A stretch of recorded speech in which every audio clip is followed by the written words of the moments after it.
오늘 우리 함께 나눌 말씀 요한복음 1장 29절에서 31절 말씀입니다. 요한복음 1장 29절에서 31절 함께 봉독합니다. 이튿날 요한이 예수께서 자기에게 나오심을 보고 이르되 보라 세상 죄를 지고 가는 하나님의 어린 양이로다.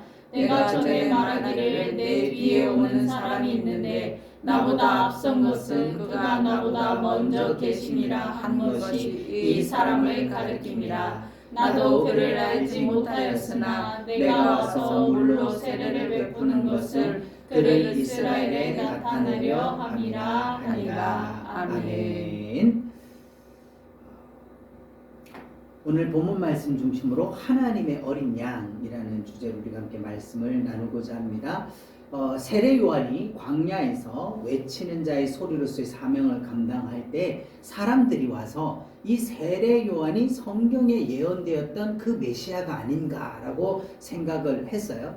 그러니까 세례 요한이 자기의 사명에 대하여서 얘기를 하면서 나는 온 메시아가 아니다. 그분의 길을 예비하는 자다. 라고 얘기를 하죠. 그러면서 이제 예수님을 소개를 하게 됩니다. 세례를 받으시고 그 다음날 예수님이 자기에게로 나오시는 걸 보면서 보라 세상 죄를 지고 가는 하나님의 뭐다? 어린 양이로다. 한마디로 말해서 이제 우리의 대속 제물이 되기 위하여서 지금까지 구약에서는 모형과 예표와 그림자로 있었던 그 구약의 속죄 제물인 하나님의 어린 양이 바로 예수님이다 라고 하는 것을 증거를 하는 것이죠. 그리고 육신적으로 본다면 세례 요한은 예수님보다 6개월 먼저 태어났어요. 그런데 세례 영적으로 본다면 그가 나보다 먼저 계셨다. 언제부터 계셨던 것입니까? 태초 이제 창세 이전부터 하나님과 함께 계셨던 분이시다. 그래서 곧 예수님은 누구시다? 하나님이시다 라고 하는 걸 증거하는 거죠. 나도 그를 알지 못했다는 거예요. 세례 요한도 자기가 뭔가 연구해서 자기가 뭔가 깨달아가지고 예수님을 한 게 아니라 나도 몰랐다. 그런데 내가 와서 물로 세례를 베푸는 것은 세례를 베풀 때 무슨 일이 있을 거라 그랬습니까? 예수님을 네가 알아볼 수 있는데 세례 요한은 육신적으로 몰랐어요. 육신적으로는 예수님하고 사촌지간이면 육신적으로 몰랐어. 근데 그분이 메시아가 된다는 증표를 하나님이 알게 될 텐데 뭐로? 물로 세례를 줄 때 그 어떻게 되는 하늘이 열리고 소리가 난다 이런 거죠. 그래서 바로 물로 세례를 베푸는 것은 그를 이스라엘에 나타내려 하는 것이다. 수많은 사람들에게 세례를 줬는데 하늘이 열리고 음성이 나서 내 사랑하는 아들이다라는 증표를 보여주는 그분을 찾아내기 위해서 내가 세례를 베풀고 있었던 거다. 근데 바로 그가 누구냐? 그를 이스라엘. 이 그가 누굽니까? 바로 하나님의 어린 양 대신 예수 그리스도시다라고 하는 것이죠. 그럼 우리가 오늘 말씀을 통해서 마태복음 13장 44절 46절에 보면 밭에 감춘 보화에 대한 예화가 예를 들어서 예수님 말씀을 하시는데 이 말씀을 보면요, 천국은 마치 밭에 감춘 뭐와 같다? 보화와 같다. 감추어졌던 천국이 있는데 그것이 마치 감추어진 보화와 같다. 그럼 감추어진 것은 어떻게 되죠? 찾아야만 보이는 거예요. 그래서 사람들이 이를 발견한 후에는 숨겨두고 기뻐 돌아가서 자기 소유를 다 팔아서 그 밭을 샀다. 자, 그러면 사람들이 이 밭에 감추어진 보화라는 게 뭐냐? 이 보화가 천국은 그랬어요. 그죠? 천국에 대한 것인데 이것을 발견한 후에는 자기 소유를 다 팔아 그 밭을, 그 보화가 감추어진 밭을 산 거죠. 그래서 이것은 그 당시 시대 배경으로 본다면 고대에 전쟁들이 많이 있었고 그 전쟁통에 사람들이 부자들이 자기 재산을 그 금화라든지 은화나 이런 돈들을 항아리에다가 담아가지고 자기 밭에다가 묻어놓고 피난을 갔다는 거예요. 그런데 이제 전쟁이 끝나고 돌아와 보니까 아니 집도 불타버리고 밭도 변하고 지형이 변해버려가지고 어디 묻어놨는지 찾지를 못하는 것들이 많이 있었어요. 그런데 어느 날 그 밭을 이렇게 갈던 사람이 덜커덕하고 보니까 막 보화가 들어있는 함이든지 항아리를 발견하게 되면 그 보화를 소유하는 방법이 뭐냐? 그 소유하는 방법이 뭐냐면 그 밭주인에게서 그 밭에 대한 소유권을 사야 그 밭에서 나오는 모든 것이 자기 소유가 돼. 그럼 만약에 자기 재산보다 이 밭의 가치가 적은데 그렇게 하겠냐는 거죠. 아니죠. 이 밭의 가치가 내 전 재산보다도 밭의 가치가 커야, 이 감춰진 보화의 가치가 커야 내가 기쁜 마음으로, 여기 기뻐하며 그래, 기뻐하며. 왜? 이 가치가 크다는 거야. 훨씬 더 크기 때문에 기뻐하면서 돌아가서 자기 재산 다 팔아가지고 그 밭을 산다. 그러면 오늘날 우리는 뭘 팔아서 살 거냐?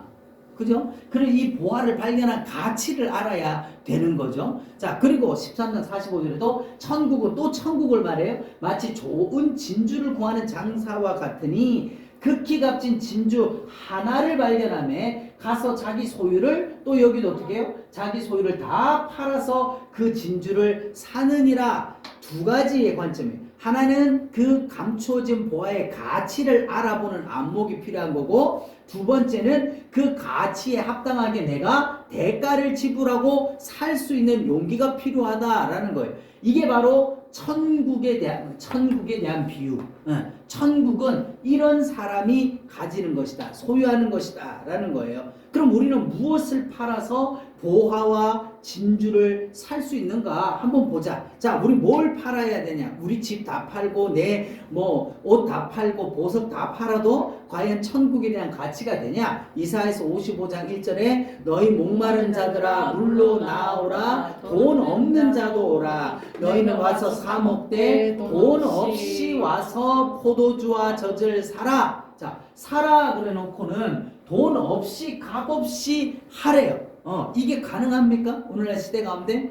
네. 돈 없이 값 없이 누군가의 것을 먹고 가져가고 하면 어떻게 되는 거죠? 그게 편취하는 것이고 그건 사기고 그것은 절도죄에 해당되는 거예요. 그런데 천국에 대해서는 너희가 돈 없이 값 없이 와서 사고 먹어라. 왜? 이게 가치가 없어서가 아니라 너무 큰 가치이기 때문에 우리가 가진 것으로는 대가를 지불할 수가 없어서 그렇다는 거예요. 그래서 학개서 2장 8절에도 은도 내 것이요 금도 내 것이다. 한마디로 이 세상의 모든 것이 누구 것이다? 하나님의 것이다. 내 거야. 그런데 내가 너희가 은을 가져온들, 금을 가져온들, 너희 전 재산을 팔아서 다 가져온들, 그게 나에게 무슨 큰 대가가 되겠느냐는 거죠. 그래서 로마서 3장 20절에 그러므로 율법의 행위로 그의 앞에 의롭다 하심을 얻을 육체가 없나니 율법으로는 죄를 깨달음이라. 행위로 그의 앞에 의롭다. 자, 여기서 이 로마서에서 사도 바울이 돈 없이, 돈과 값, 은과 금이라고 하는 이거에 뭐로 말하냐? 우리의 행위라는 행위. 사람의 노력, 사람의 정성, 사람의 힘으로 가지고는 의롭다 함을 얻을 길이 있다 없다? 없다. 한마디로 말해서 우리의 자원 가지고는 죄인이 의로워질 방법이 전혀 없다. 오직 그래서 율법으로는 뭐를 깨닫게 되는 거다? 죄를 깨달아요. 이게 왜 중요합니까? 이게 왜 중요해요? 죄를 깨달은 자만이 구원자를 찾기 때문에 그런 거예요. 그래서 요한복음 1장 29절에 보라 세상 죄를 지고 가는 하나님의 어린 양이로다. 이렇게 죄를 깨달은 자가 율법을 통해서 죄를 깨달은 거예요. 이거는 뭐 내가 양심의 가책 정도가 아니라 율법이라고 하는 법이잖아요. 법은 정죄를 받는 거니까 이 법이라는 건 확실하게 이 벌을 받아야 된다는 거예요. 그것으로 말미암아 율법의 정죄를 받게 되면 나는 살 길이 없구나. 사도 바울의 고백처럼 오호라 나는 곤고한 사람이라 누가 이 사망에서 나를 건져줄까. 그때 누가 나타나신다는 거예요.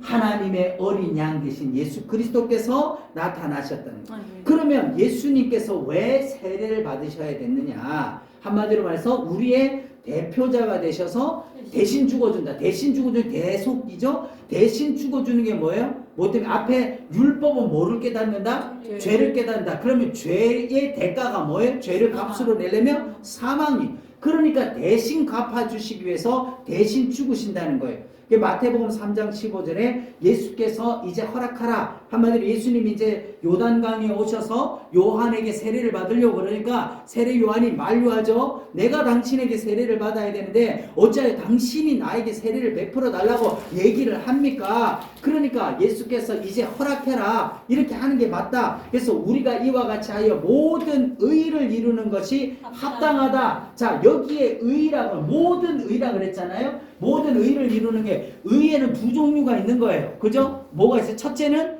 죄는 반드시 심판해야 되는 공의가 있고 그 다음에 죄인을 또한 살려주시는 하나님의 사랑의 의가 있다 이 말이에요.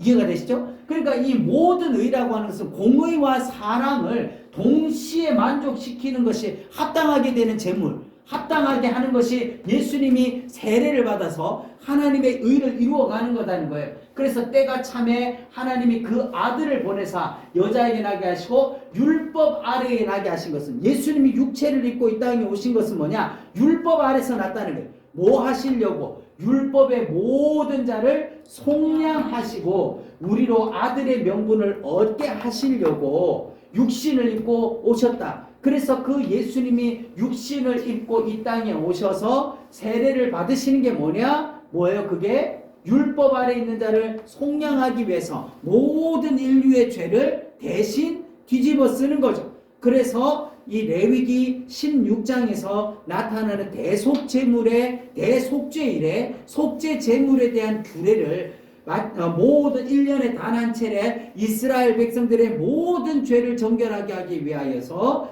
그 속죄제물에다가 대제사장이 어떻게 해요? 안수하여서 모든 백성의 죄를 그에게 전가시키는 것이 바로 뭐 하는 거다? 예수님이 세례를 받으심으로써 이 모든 자를 속량하시기 위하여서 안수를 받으시는 그 어린 양의 역할이다 라고 하는 것을 보여주시는 거죠.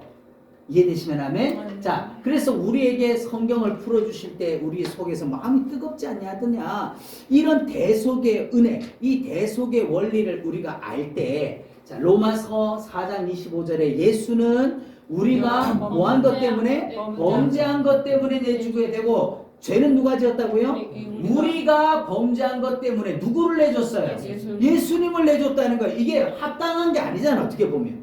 내가 죄를 지었으면 누가 죄의 값을 받아야 되는데 내가 죄값 치러야 되는데 우리가 범죄한 것 때문에 예수님을 누가 내주셨어요? 하나님께서 내주셨다는 거예요. 그래서 어디에다 내줬어요? 십자가를 지게 하셨다는 거죠.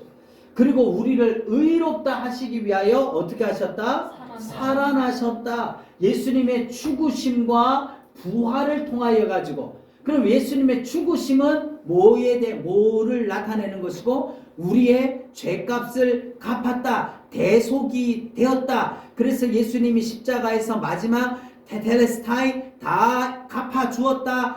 다 이루었다 하실 때 비로소 뭐가 찢어졌어요?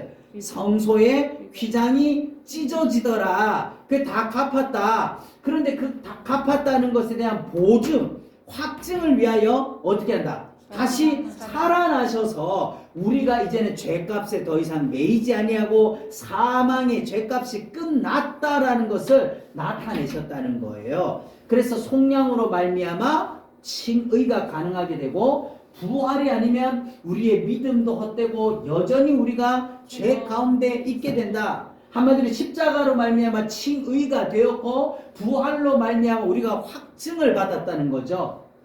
그래서 마태복음 6장 10절의 뜻이 하늘에서 이루어진 것 같이 어디로? 땅에서도 이루어지라. 이게 무슨 뜻이냐? 에베소서 1장 3절에 4절에 찬송하리로다 하나님 곧 창세 전에 그리스도 안에서 창세 전에요. 그리스도 안에서 우리를 어떻게 했다고? 택하사 그리스도 안에서 그의 피로 말미암아 속량 곧 죄사함을 받게 하셨다. 창세 전에 예수님은 창세 전에 하나님과 함께 계셨죠, 그죠? 우리를 속량하시기 위하여서 예수 그리스도 안에서 하나님이 우리를 택하신 걸 정했다는 거예요. 창세 전에 우리를 택하사 속량을 받아 죄사함을 얻게 했다. 그 문제는 뭐냐? 자, 이 속량을 받아들일 거냐 안 받아들일 거냐, 그것이 오늘날 우리에게 주어진 거죠. 그래서 에베소 1장 13절에도 그 안에서 구원의 복음을 듣고 그 안에서 또한 믿어 약속의 성령으로 인치심을 받았으니, 자, 십자가는 누구에게나 보편타당하게 구원을 주시는 하나님의 능력이에요. 아멘. 그러니까 십자가는 하나님께서 우리를 위하여 속량함으로 하나님이 이루는 구원이에요. 그런데 그 구원이 내 것이다 라고 하는 뭘 받아야 돼요? 도장을 받아야지. 인을 쳐야 돼. 그 인침을 받아야 내 것이다 이 말이에요. 그게 뭐냐? 그 안에서 구원의 복음을 어떻게 하고? 듣고 일단 복음을 들어야 돼. 그 사도 바울의 말처럼 믿음은 뭐에서 난다? 들음에서 난다. 구원의 복음, 아무거나 듣는다고 되는 게 아니라 구원의 복음을, 이 구원의 복음의 가장 중요한 게 뭐예요? 십자가와 부활이라고 하는 이 두 축의 가장 중요한 복음을 듣고 그 안에서, 예수 그리스도 안에서 또한 뭐해서 믿어야 돼. 그 믿어서 약속의 성령으로 인치심을 받았다. 우리가 속죄를 받아야만 누가 우리 안에 오셔요? 성령님이 오셔서 내가 이제 하나님의 것이 되었다고 인치심을 한다는 거예요. 그래서 성삼위간에 계획이 있으셨다. 성부와 성자와 성령의, 그죠? 성부와 하나님, 곧 창세전에 성부, 성자, 성령의 이것이 계획이 있으셨다. 이것이 하늘에서 이루어진 것 같이 땅에서도 이루어지리라. 이미 성삼위 하나님께서는 창세전에 우리를 택하여 속량할 것을 이미 창세전에 계획하고 계셨다는 거예요. 놀라운 거 아닙니까? 그래서 우리는 인치심을 받은 자입니다. 요한계시록의 말씀처럼 그리스도의 피로 인침을, 어린 양의 피로 인을 맞은 자다라고 하는 거예요. 이게 토기장의 질그릇이죠. 고린도서 4장 7절에 보면 우리가 이 보배를 뭐에 가졌다? 질그릇에 가졌다. 약한 거예요. 연약한 거예요. 우리가 육신으로 사는 날 동안에는 여전히 시험이 들고 환난이 당하고 고난이 오고 엎어지고 자빠지고 깨지고 그런 질그릇 같지만 그 안에 뭐를 가졌다? 보배가 들었다.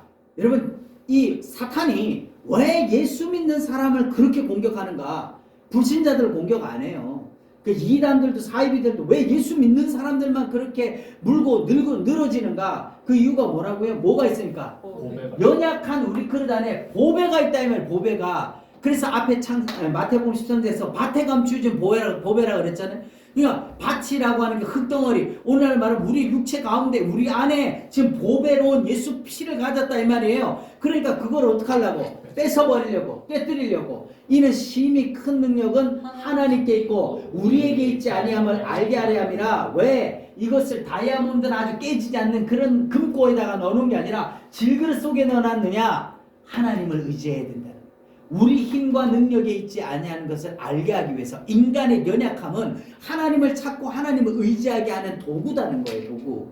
그래서 그 하나님을 찾고 의지할 때 우리는 살지만 만약에 그 하나님을 찾지 않을 때는 깨어지게 되는 거죠. 그래서 골로새서 2장 3절에 그 안에는 지혜와 지식의 모든 보화가 감추어져 있느니라. 너희가 그리스도 예수를 주로 받았으니. 자, 한마디로 말해서 그 안에는 지혜와 지식의 모든 보화가 그 안에, 이 누구예요?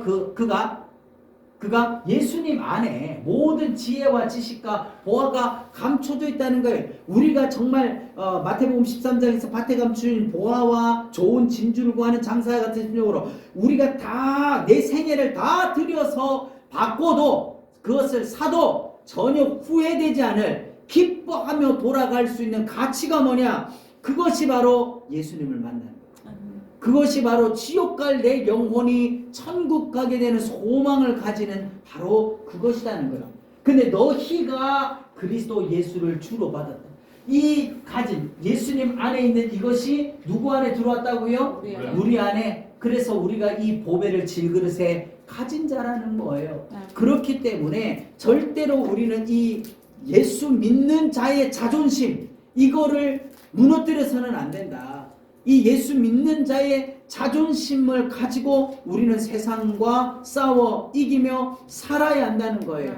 할렐루야. 자, 오늘 우리 세례식도 있고 성찬식도 있는데 우리가 이것을 통하여서 결국 하고자 하는 게 뭐냐?